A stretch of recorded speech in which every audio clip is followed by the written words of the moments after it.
Earth-like.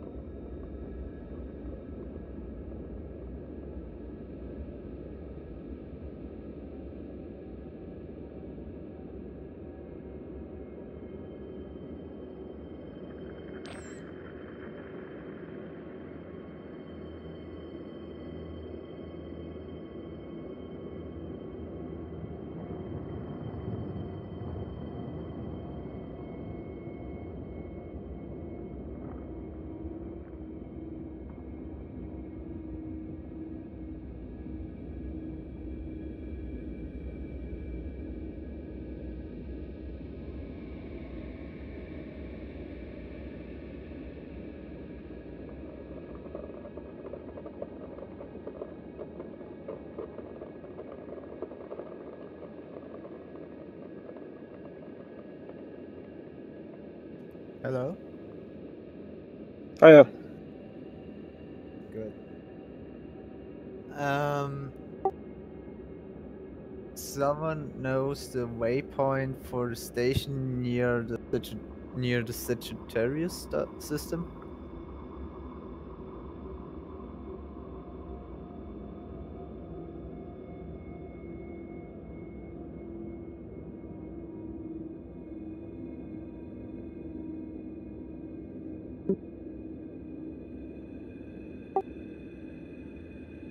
Hello. Yeah.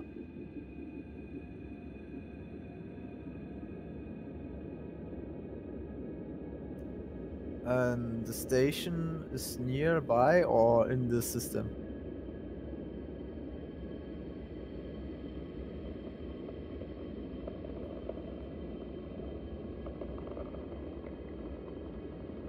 Yeah.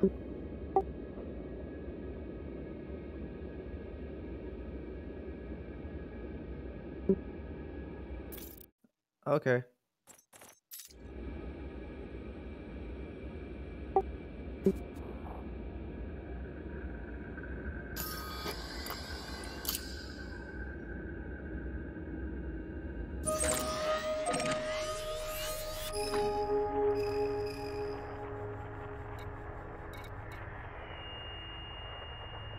I'm in VR at the moment, so the galactic maps are a pain in the arse to navigate.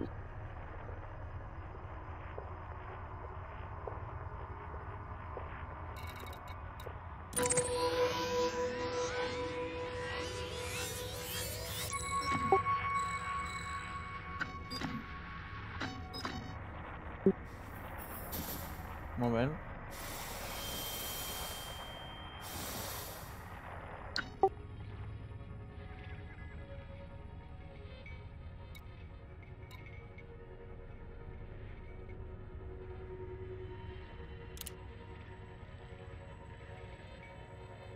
Ah, okay, I know what you mean. Yeah, okay. Yeah, okay.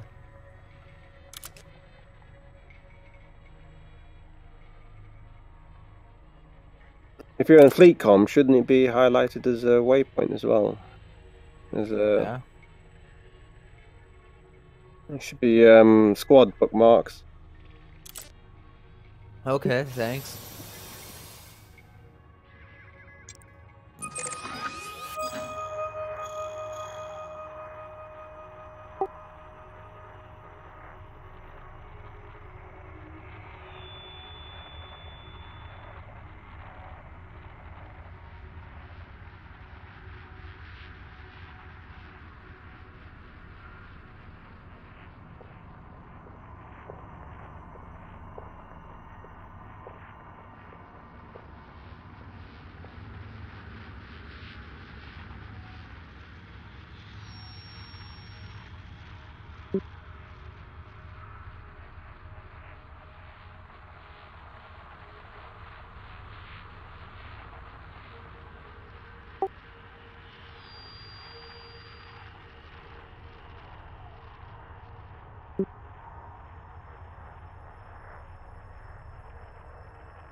Okay, that's funny. There are two systems with civilization.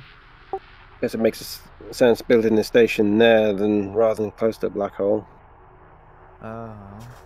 As time slows down by half if you're near a black hole compared to the rest of the galaxy.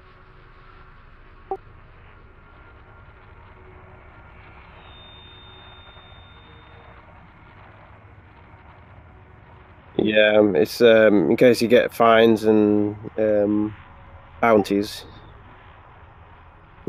That's cool.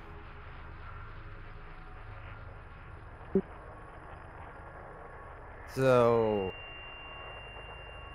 is this the two systems gonna be what's called again?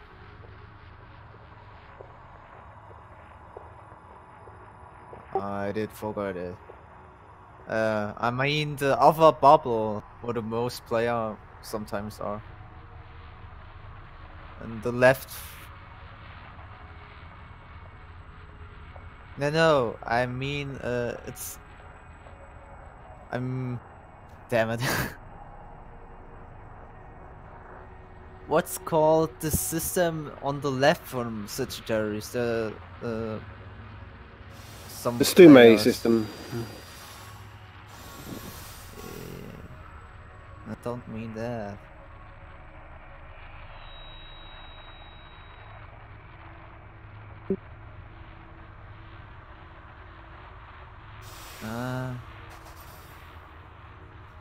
Wait.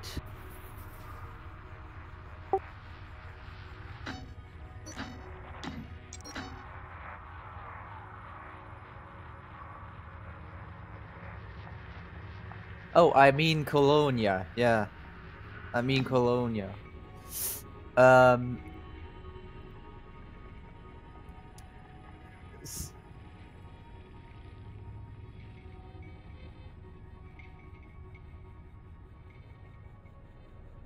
So my question was, if it's possible that the systems on near Sagittarius can build up like Colonia, or not.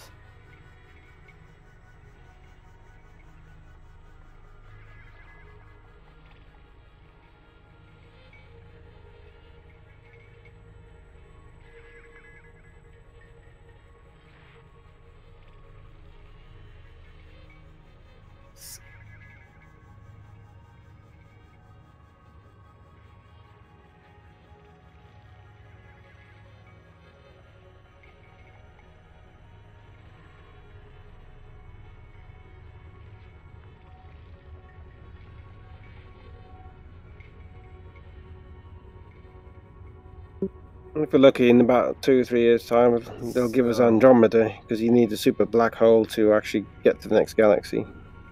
So it's just the rest point when you do. As if the Milky Way wasn't enough for us.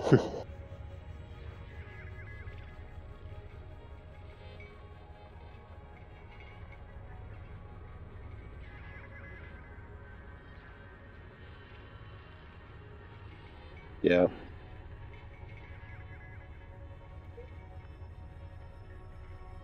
It's a good place to for exploration because there's so many stars in that region of space. You'll never run out of stars to explore. That have much. There literally are almost 1 billion stars within that cluster, or 500 million stars to explore. Keep you busy for a while.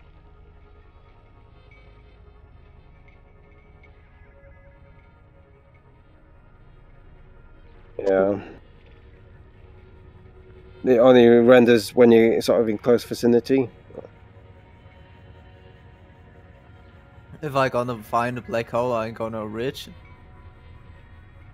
But they based the galaxy on an integer of a 32-bit computer, which gives you 4 point something billion star systems, which is about the average of the stars that we have in the Milky Way.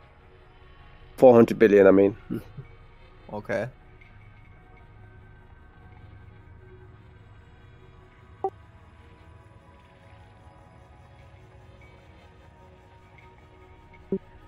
Well, I've been playing No Man's Sky as well. That's got 18 quintillion planets in it. They said if you spent 1 second on each planet in No Man's Sky, it would take you 588 billion years to get through them all. There are more planets in that game than there are grains of sand on Earth. It's crazy.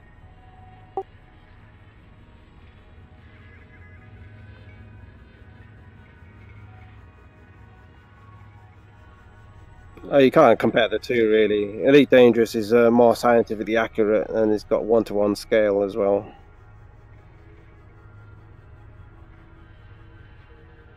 Yeah, even the ships are procedurally generated. Even the music is.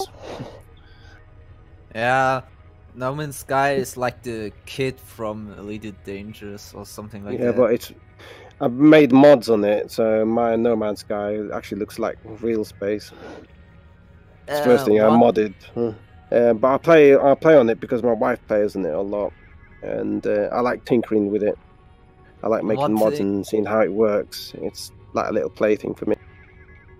One thing I like in No Man's Sky, you can land on every planet and look at them. That's what I miss in Elite Dangerous. Yeah, but I mean, it will come. They might give us atmospheric desert worlds. I mean, to start off with, it will be okay if we can't land on gas giants, but that we can scratch the air or something like that. Yeah, scoop the gas giants for valuable gases and go fly along the clouds. Yeah, and go near the planet to look how it looks on really close. That will be cool.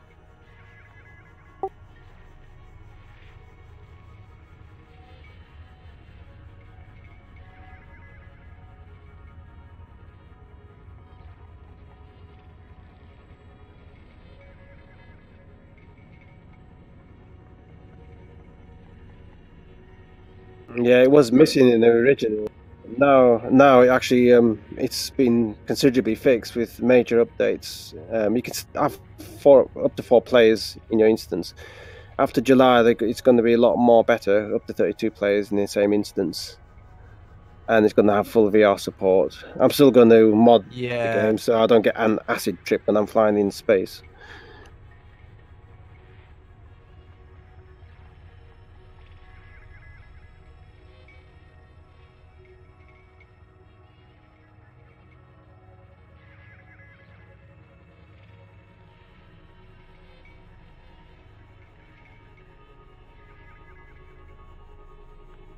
No, you can call back your ship. Just press X and press up and call back your ship. Yeah. You can call your freight and everything. There's a lot more stuff on it, including freighters and frigates. You can send frigates on missions and stuff. You can even go on your friend's frigate, stay on the frigate while it does the mission in real time. I didn't know you could do that. We did that by accident. Yeah. Base building as well, and underwater base building has been a lot of fun. I spent the whole week with my wife just building the base and absolutely loved it. I'm trying to get her back into Elite because this is her account. Venatoria is actually her account, and it'd be nice if she could take over again. I can go back on the Cobra and just concentrate on that. She will have to learn how to fly in an Anaconda from the start. I mean, she bought this game but couldn't dock, so she just quit.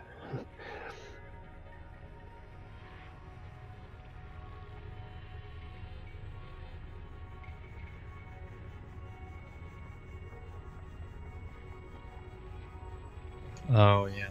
Yeah.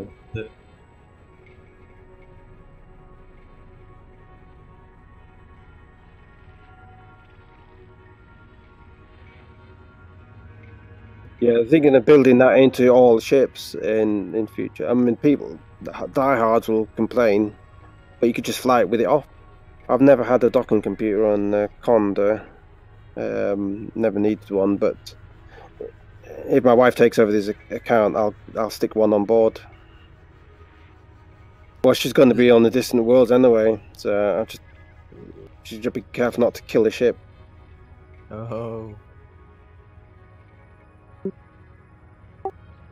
See, with our account. Oh, sorry. Okay.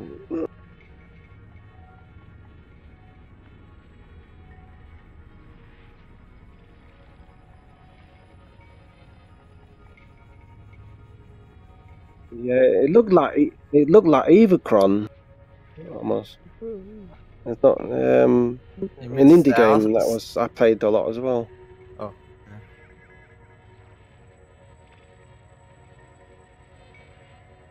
Yeah.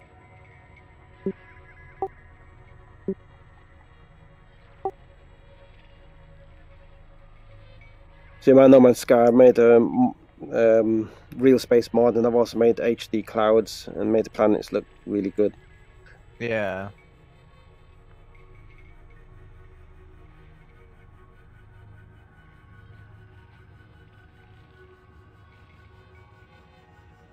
It's just graphical stuff on it. I don't want to modify the gameplay itself. But now when I'm flying in space, it actually feels like I'm in space, not in some sort of cartoon pink or green or yellow or orange world.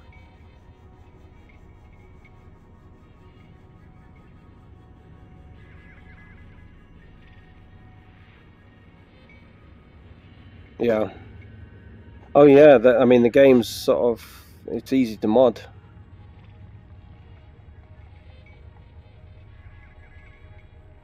And I modded Skyrim to death. I've got so many mods on that game.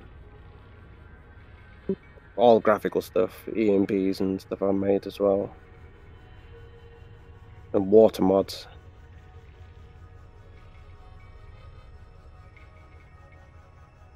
I've been modding games for as long as I can remember, mind you.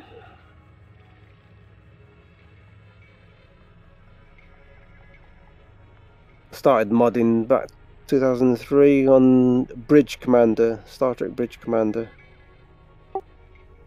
Whoa. I didn't thought that.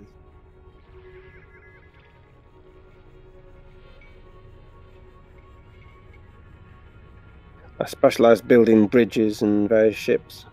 Borg ships and all sorts I built, including the bridges for them.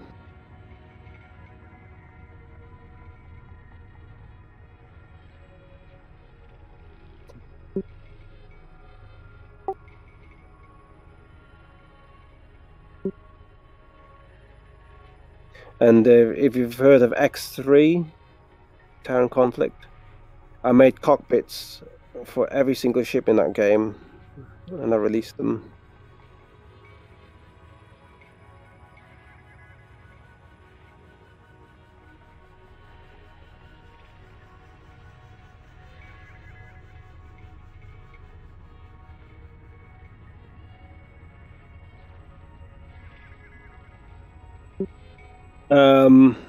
No, but I did have a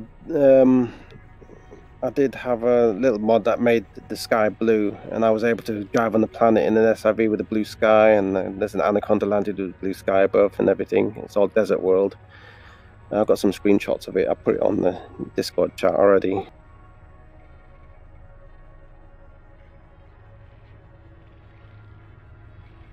Kind of, but that was before they encrypted the game.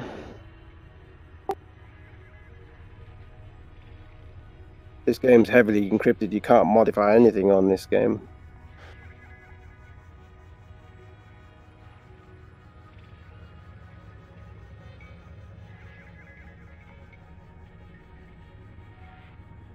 Oh yeah, yeah.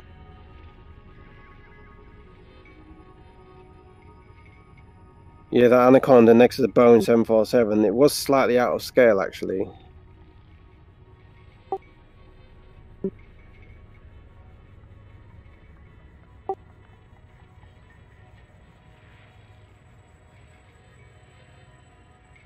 Yeah. You can get a scale of the Anaconda just by standing near it with the VR on. And it is huge. It is like a large sort of destroyer. Navy destroyer.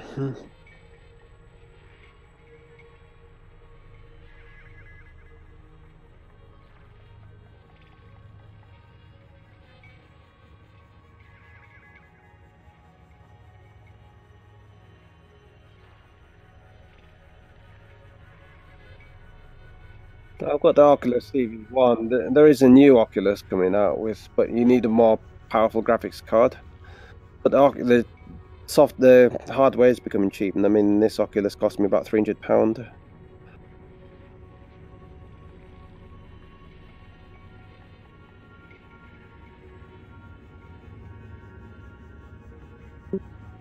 Yeah, we got the Rift, but it wasn't glasses friendly, so my wife wanted one, so I got her the Vive instead because you can put glasses in those ones.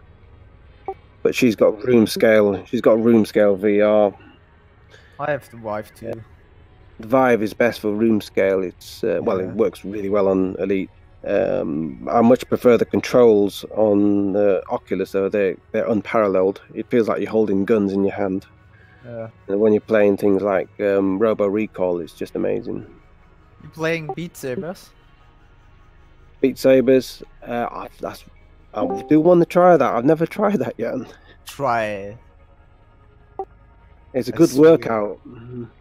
It's very one of the best games you should have with VR. I bought the VR just for Elite, really. Yeah. Cool. And it's coming to No Man's Sky soon. Yeah, I'm just waiting for it. I hope it's Space gonna Engine is also going to be VR soon as well. That's going to be really good. Because I've already got a cockpit I can use in that module in that Space Engine, so I can literally be flying in my own sort of homemade ship around Space Engine. I wonder how they want to do No Man's Sky with VR because of the controls. Don't know how they want to do this. I mean, when you're going to a planet on landing and you go in the player mode. Yeah. Yeah, in No Man's Sky, I'm not sure how well it works. You might get motion sickness if they don't do the walking, if they don't implement the walking correctly. I know in Elite Dangerous, I've been motion sick a couple of times in the SRV on that polonium planet. When I got loads of polonium, it was all grey and hilly. I was fine for about an hour or so, but I spent 4 hours getting polonium, and I got really motion sick at the end of it. Try to go to a hilly moon or something like that with many hills and something like this, and pick out your fighter and drive in there. This is so the fighter's fine until you hit a rock and spin that high. Oh yeah, that shouldn't do. I love the Imperial fighter. That's the best one in VR. I love that ship in VR. It's just amazing. I tend to spend hours just spending 10 meters above the ground, flying at high speed at about 180, so my mothership can keep up. Yeah, lead to danger.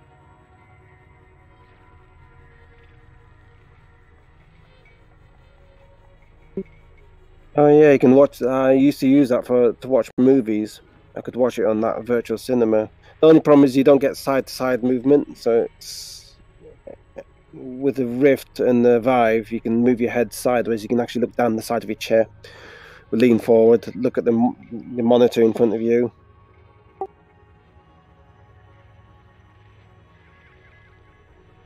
No, because you've only got.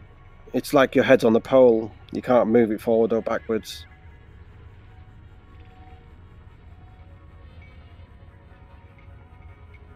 It's got upward, sideways, tilt, forward, backwards, but it doesn't have lean forward, lean backwards, lean to the side. They need a tracking system. If not, you can't do that. Yeah, it's got an accelerometer, but the VR and the Vive work with trackers. They've got sensors. The Vive sensors, you can just put it on both ends of the corner of the room and it tracks really well. The Oculus, it's more desktop really. If you want room size on the Oculus, it's a good idea to get a third sensor. I like the Oculus though, it's a bit lighter on my head.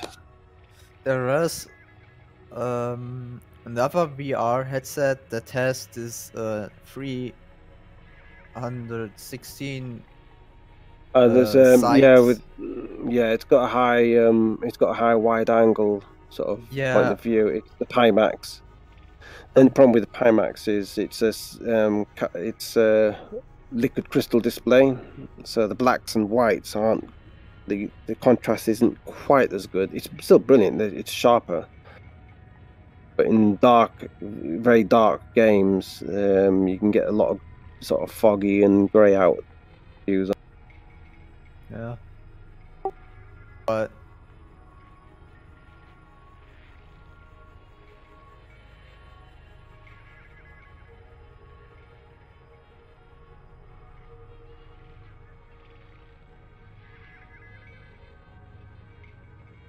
The Vive will fit straight on top of your glasses.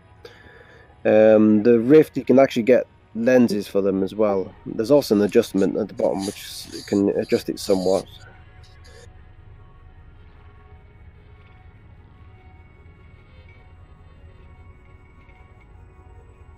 Yeah.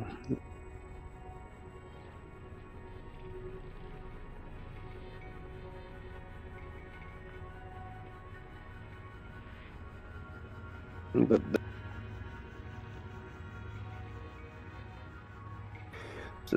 the Rift and Vive, they're twice the resolution of the Gear VR. I mean, you still get a slight screen door effect. You don't really notice it though when you're playing the game.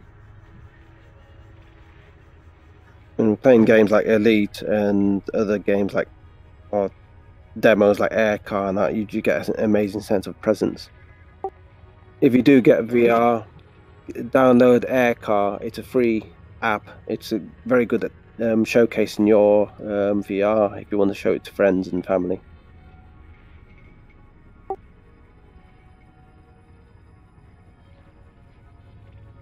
Yeah. Yeah, you got mirror. Yeah, I've got mine mirrored at the moment.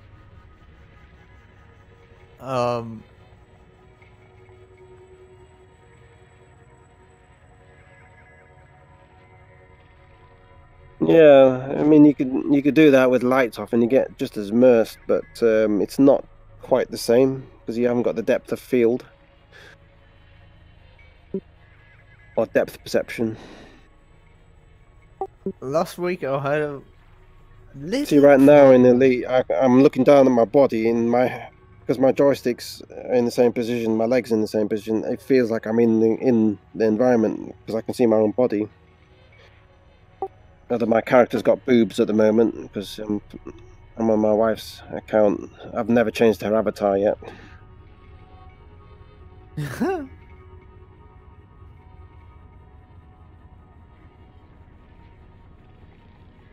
Yeah, my main one, Galdor, is male. This one's a female, Venatoria. She named her character after her EVE Online account character.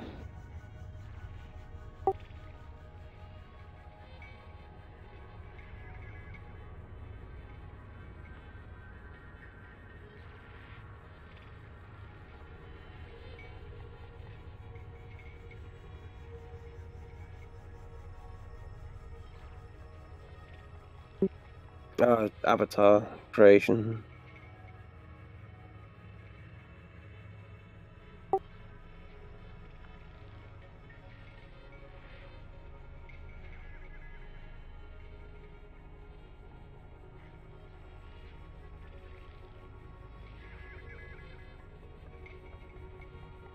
Yeah.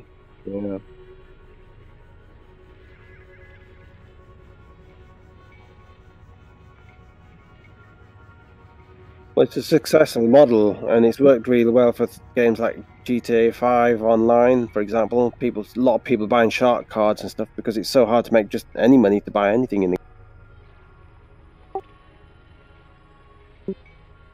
I've never tried Fortnite. It's never really interested me.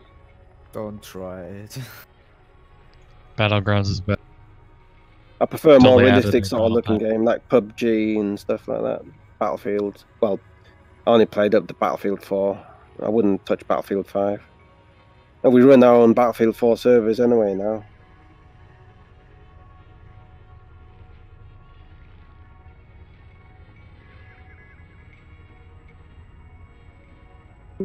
because there's bots everywhere. Yeah. We're running a Darina bot as well, so we can actually fight against bots in what do you call it, Battlefield 4, and they're slowly learning as well.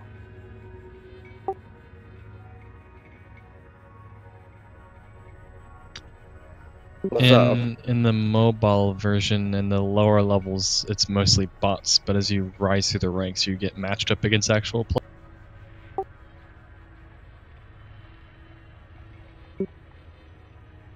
Yeah. I thought I was doing fantastic.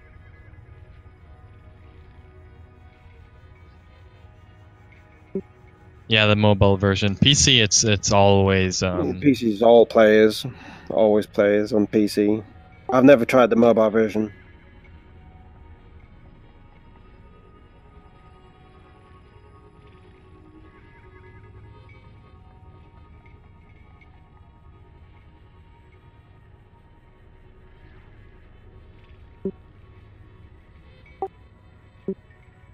Yeah, ambush tactics.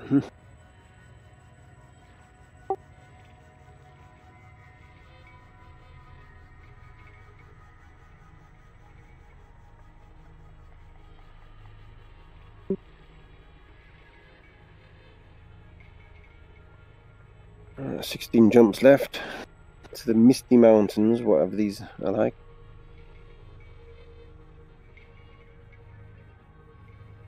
For a week ago, I had big problem to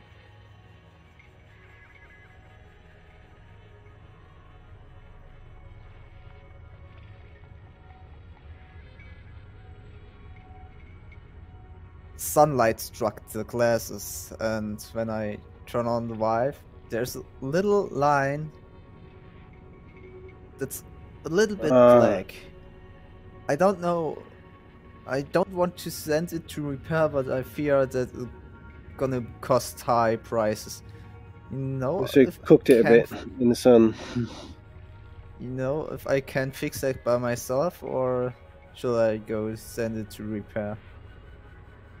You've got a line going right through it. It sounds like the glue's come off the circuit board. The lens has come off it a bit. It needs to be pressed back on again.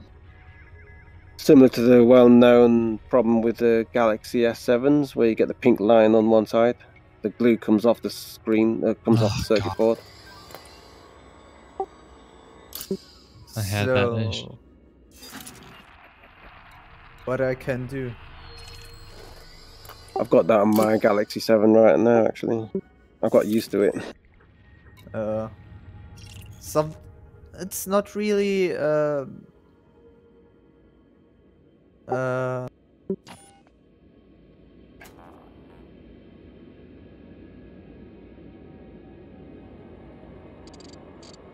it's not disturbing me sometimes, but when I see white, it's so clear, the black line. Yeah, it'll stand out if you're looking at any white objects or white backgrounds. And this sucks sometimes so hard.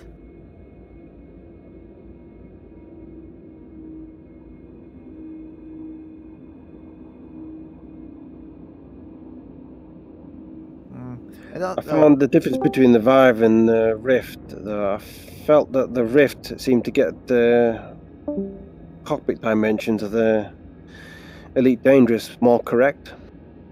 The scale felt slightly off in the Vive unless I had the height settings incorrectly set. Yes, sometimes yes. It's when you're starting Elite Dangerous on the Vive, you should sit a bit far behind your chair and a bit down, and then it's going. It's remember your position when you started the game. It wasn't just that though. I had to set my exact height right at the beginning in the calibration setting so that my legs would be the correct length in the game. Because it looked like my feet were sticking out my shins. Oh.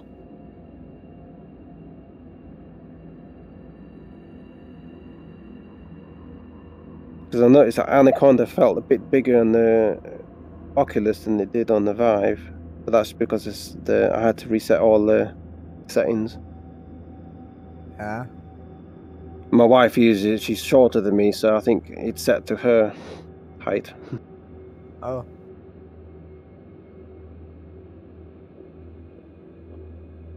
With her being short, I would have thought the Anaconda would look bigger inside.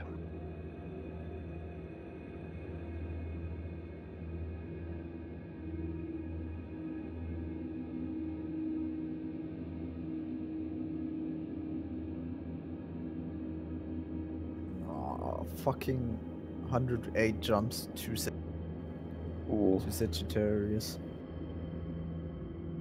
If you boogie ball there without distraction. I don't even stop. I only stop for Earthlikes now. I don't stop for anything else. And ammonias as well.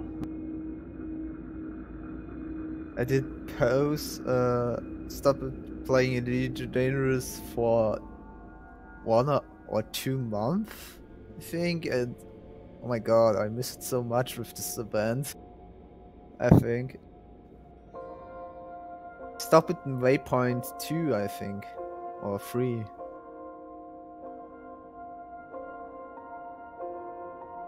My Cobra is my main account. I was going to take the Corvette, but I took a small ship instead because I've already got a large ship here. There's no point taking 2 large ships.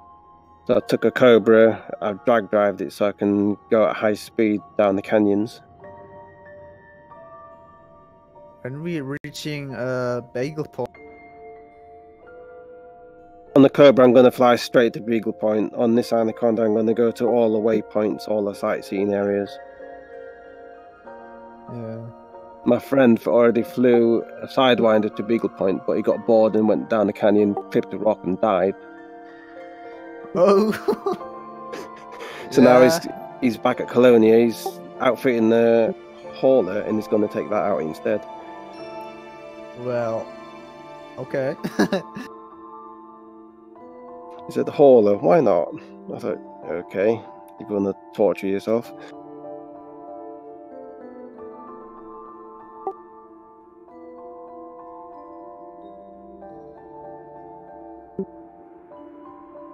Yeah, I've been on and off maybe about 8 times now. I kept one ship. Yeah, I kept one ship in the bubble, and this ship, this Anaconda, is my one I keep out in the black. So I did a lot of trips to and from Colonia. It's a 63 light year ship, so it's not too bad. And then I spent 10 months with it out in the black, and then flew back just for this Distant Worlds expedition. When I flew back to Shinrata Desert, I had almost 1 billion credits worth of exploration data, and it took me like 4 hours or something like that to download all the data.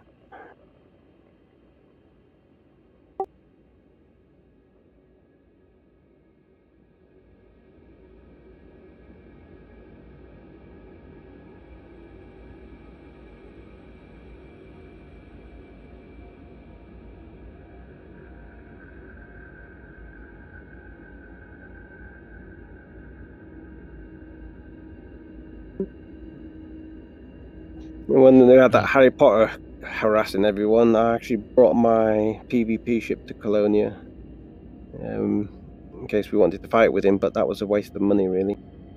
But it's going to stay there. I'm going to keep that ship there, and I'm going to build another PvP ship back in the bubble. But I have no ships in the bubble right now. I'm taking both ships to Beagle Point. The reason I'm taking my main account is got my brother's name, my brother's commander's name written on the ship. It's in memory of him. He passed away last year. He loved to play Elite, so I want to take him to Beagle Point. He would have loved to go on this expedition. And then in the Mobius group, we're going to do like a huge commander flyby for anybody that's had a fallen commander.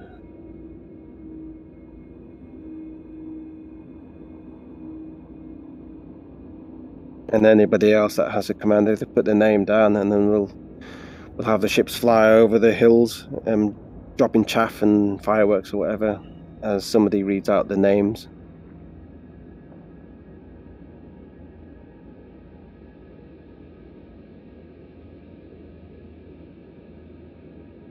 With this expedition, I've made more friends in this past 2 months than I've done in the entire 5 years playing the game. And my main account is a founder account, so I started when it was like pre-alpha and all that. I really wanted it to succeed because I played the original Elite back in the 80s, then Frontier in the 90s. What?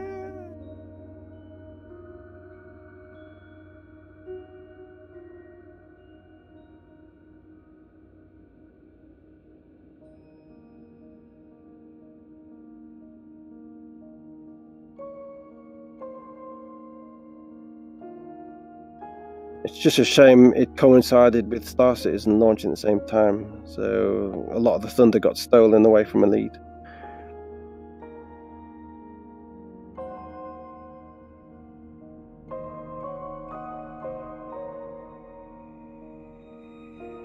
Yeah, with Star Citizen, with Elite Dangerous, I followed every single aspect of its development right till now. But with Star Citizen, I'm deliberately not looking at any news about it. I just want it to launch and just have my mind blown. I want to go, wow, you could do this. You could walk here. You can.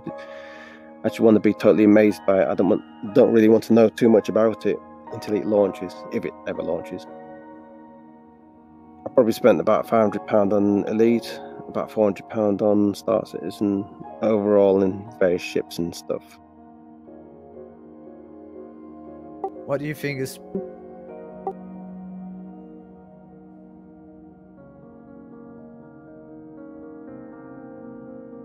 Yeah.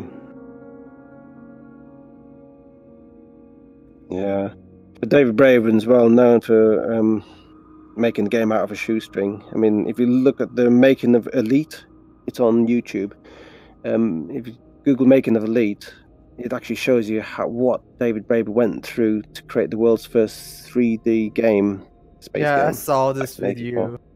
It's not a high resolution video, but it's still a good video to watch. Yeah, I saw this video. This was great video. Out of 22k of memory. A whole game out of 22k of memory. It's insane. So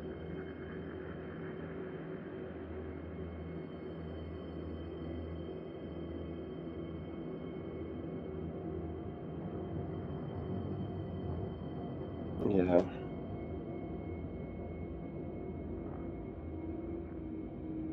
Yeah.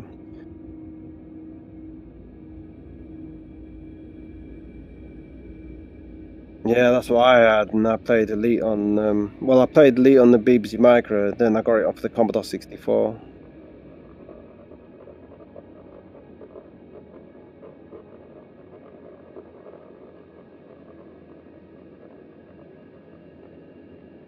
Two weeks ago, I got the Commodore 64 out loaded, and I managed to get my save game loaded up on the original Elite. It still works.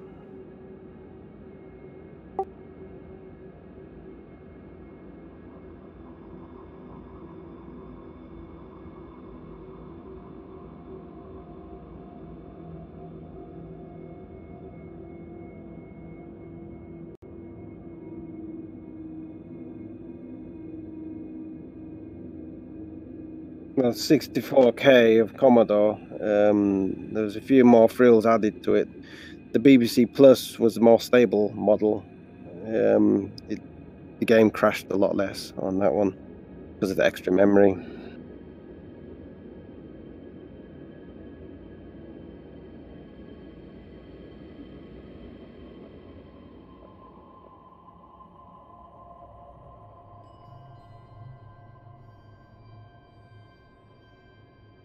Yeah. I've still got the Commodore and I've still got the Amiga, which I played Frontier on.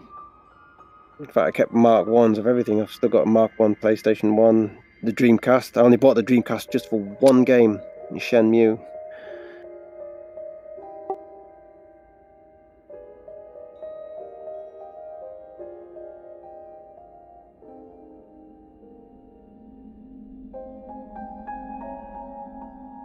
Yeah, the Amiga 600 I got.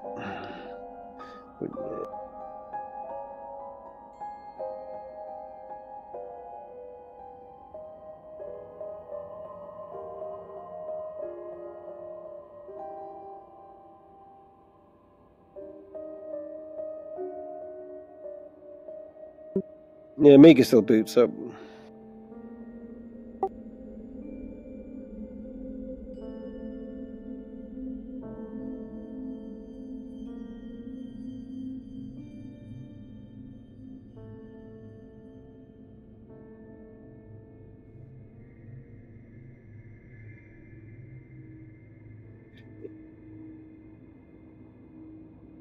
If you scroll up on Discord chat links, you can. I've posted the Frontier actually on there, complete with a map and everything. A lot of my old trade routes from Frontier worked in this game as well, in Elite Dangerous.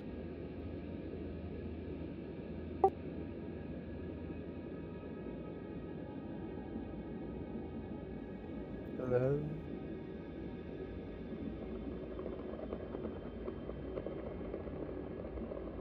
Yeah.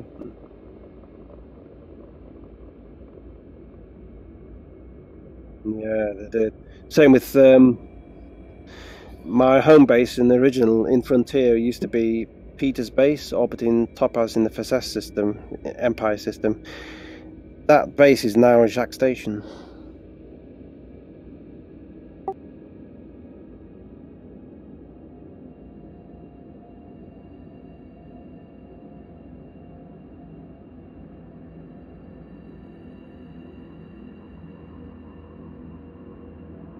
Yeah.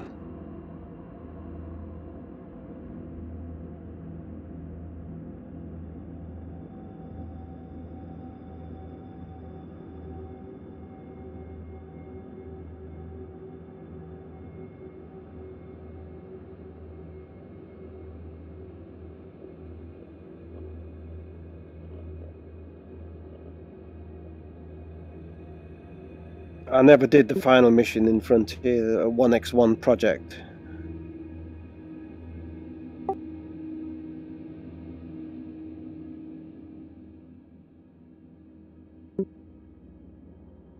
I did find him. Raxla, what's that? In the internet.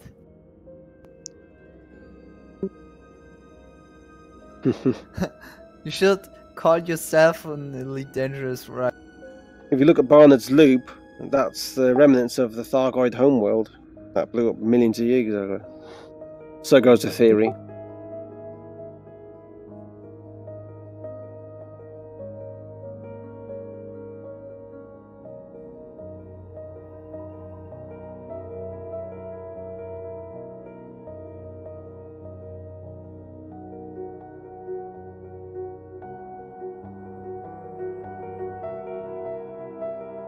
Oh, holy. No, please, I don't want to die. Starting war against the bubble with their mega ships.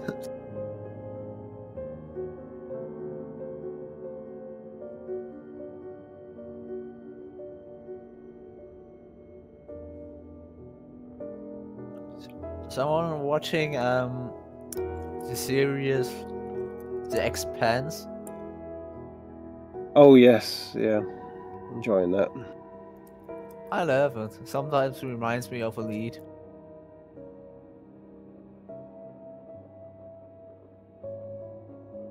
It's well made.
What in voice chat links?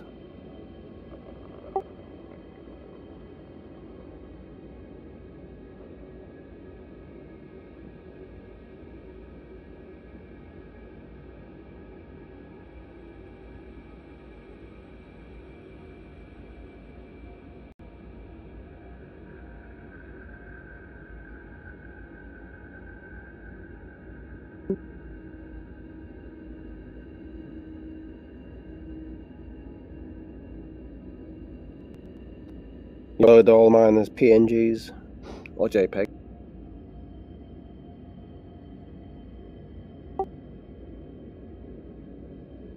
One disadvantage of VR is if you see a beautiful screen, a beautiful scenery, and you want to take a screenshot, the resolution's not so good on this screenshot.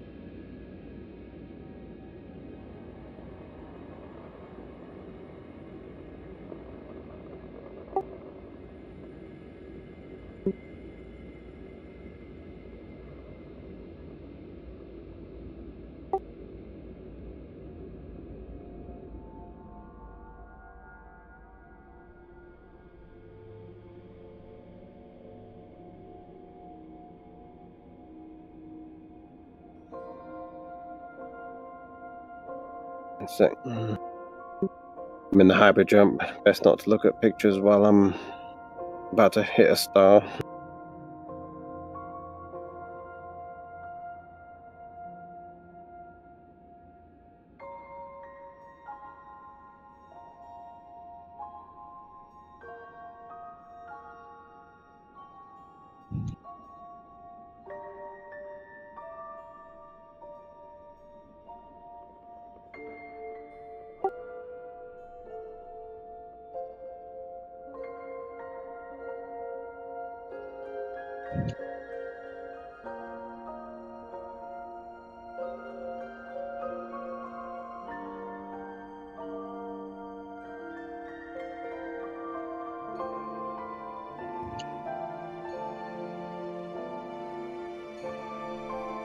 Oh, that looks amazing, that.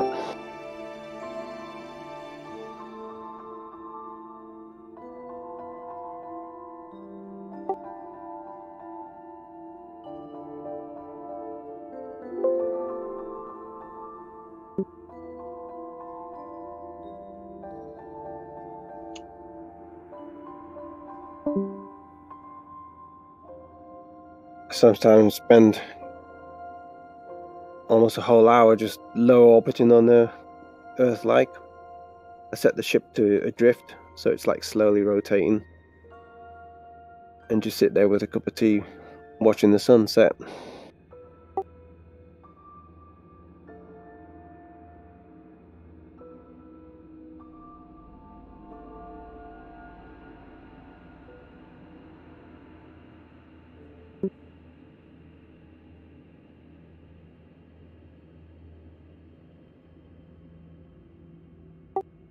I once tried to watch one of the moons set over Saturn, and then I realised it was tidally locked, so it would never set.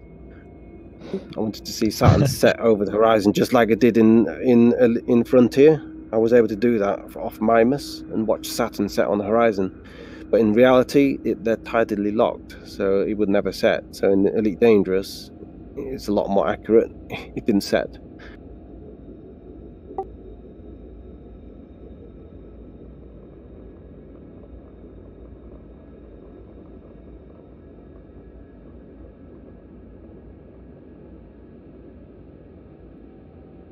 And you've got some nice contrast as well.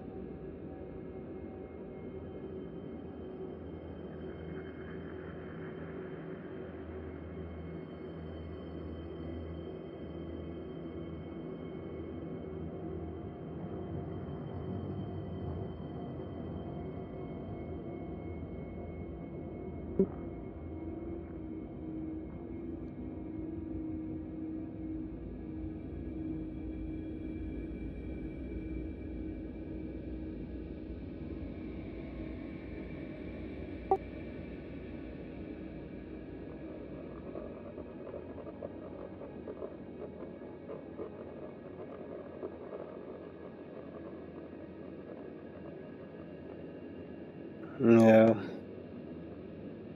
You could use Sweet FX as well.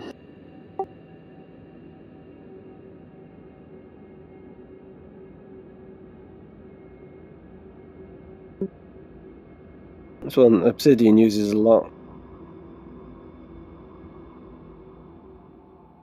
Ooh, I think we have an Earth-like here.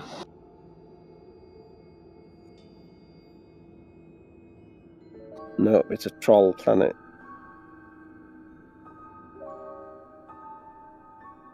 It's a water world. I'm not going to bother with that.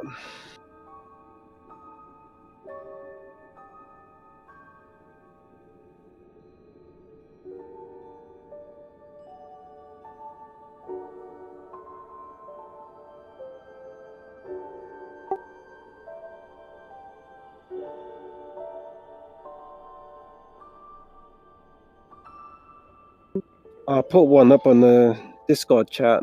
It was only 1,000 light years from Colonia. It was Earth-like with twin metallic rings, and it was 89 degrees tilted towards the star as well. So it's one side of the planet is perpetual light, the other side is perpetual dark.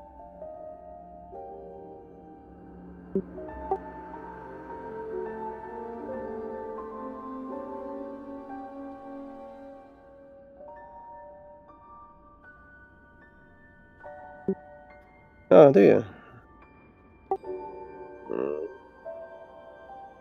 Yeah, I mapped the whole system as well.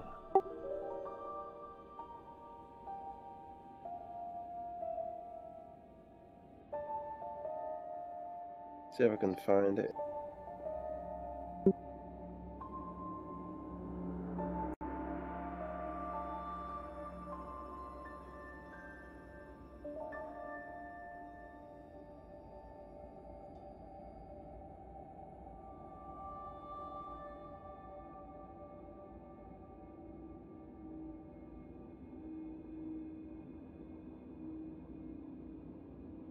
Ah, here it is.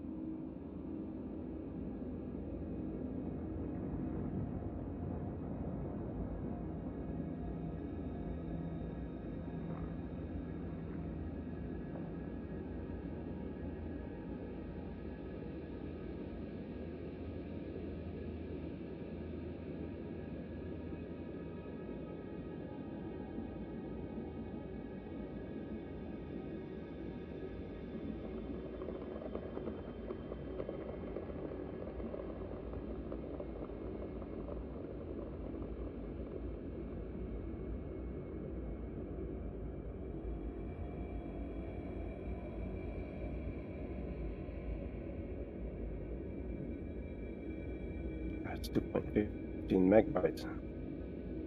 I should upload.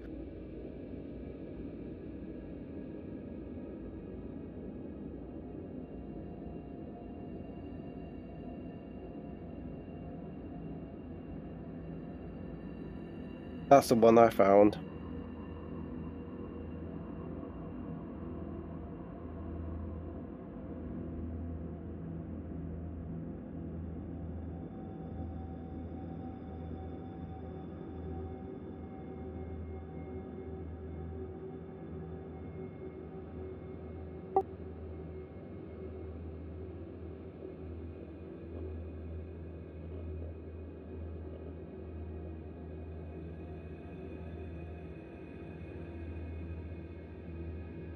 Yeah, so it's got the name Galdor written all over it.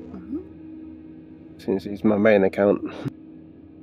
There are more stars with Venator than there are Galdor. I spent more time exploring in this account than I have on that one.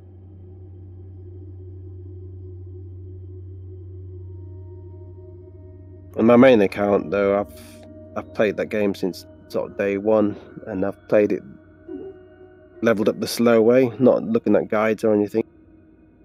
So it took me like 9 months before I got an Anaconda, so it really felt special when I actually got that. On this account, on Linda's account, it took me 17 hours to get this Conda. That's only because I knew where to go and how to get it.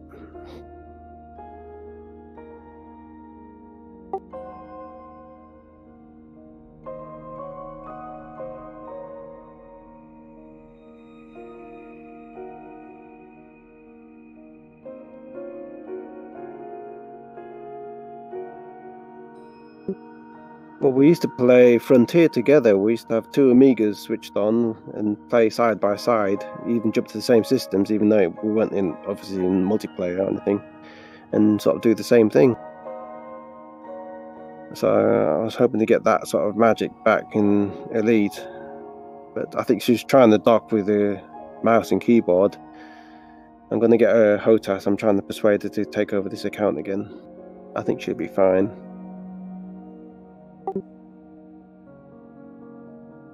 I'll put her through Conda school.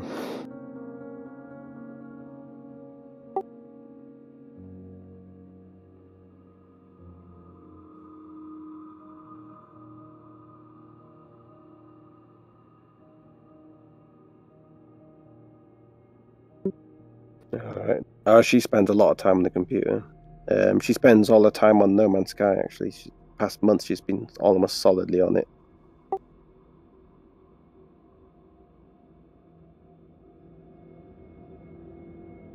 Yeah, we've always been.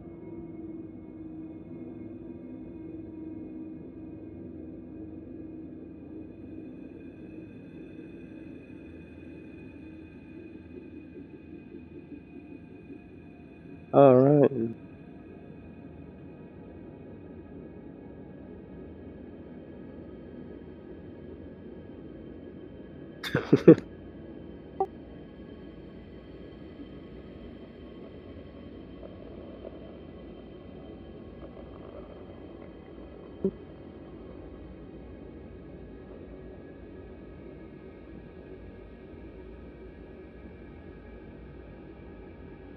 And I'm sure I think I can persuade her if I get another HOTAS for her.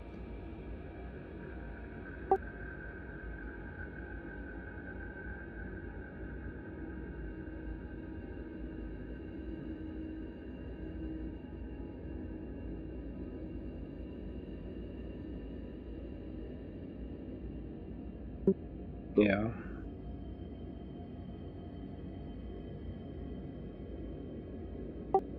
I mean, when she had this account, a lot of the time she used to spend a lot of time just multi-crewing with me, just sitting there watching me do stuff while she just sits in the chair.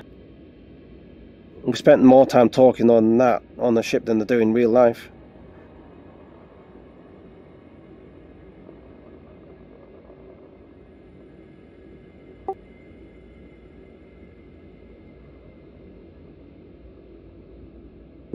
Yeah. So she'd sit in my Orca while I did the rescue missions on those burning stations.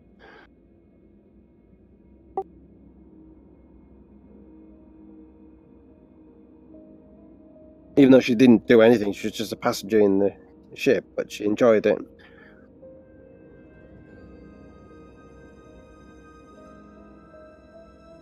Yeah, yeah.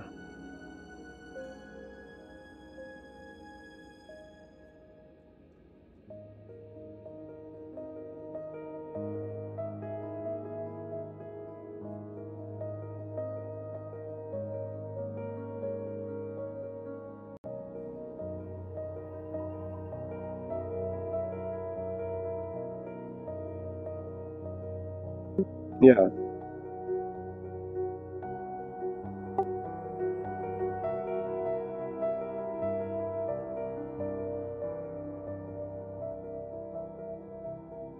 Even all this time, even I've been playing for years, I still, learn stuff other people have done. I think, oh, that's a good idea. Never thought about it that way. Because I tend not to watch guides on how to do stuff. I tend to sort of like to learn how to do everything myself.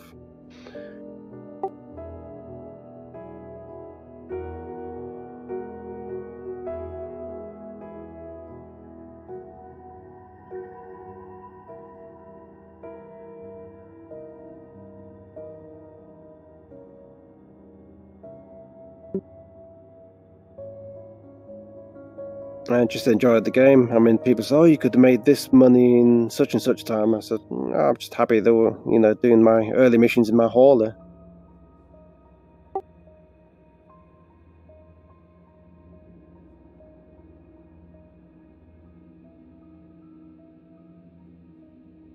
Yeah. Oh, board flipping.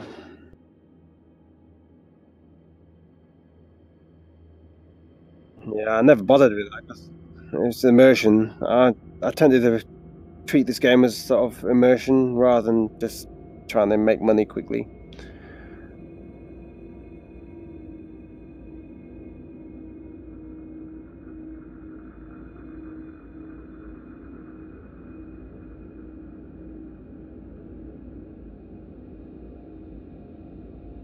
I quite like the Beluga. It runs a bit hot though, but you know, it's a nice ship. Bit of a doorstop, but I do like it.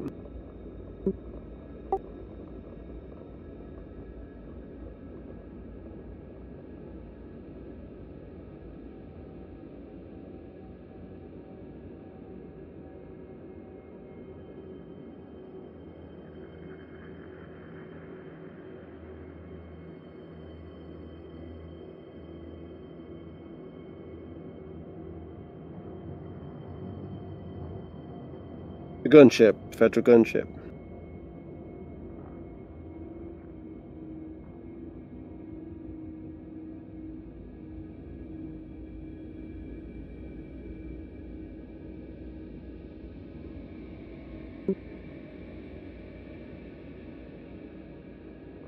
In the early days, I've got fond memories of being excited I was able to make 250,000 in just one trade run in an ASP. The Beryllium run, which I used to do in the Frontier, worked in that one as well. Between Shapsugabus and Cernabog.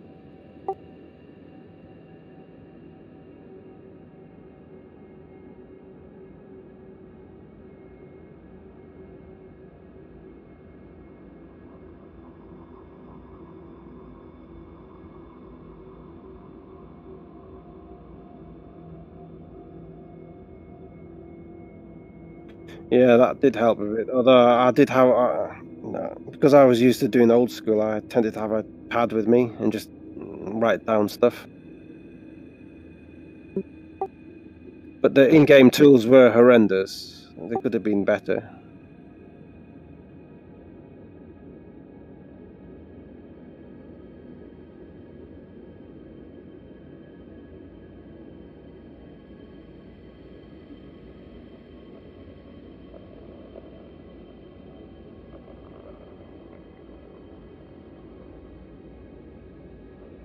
I mean, I tended to work stuff out by looking at the types of economies there are, but the background simulation used to sort of skew that a bit because players would actually get large ships and just totally dominate the market with their ships, just flood markets.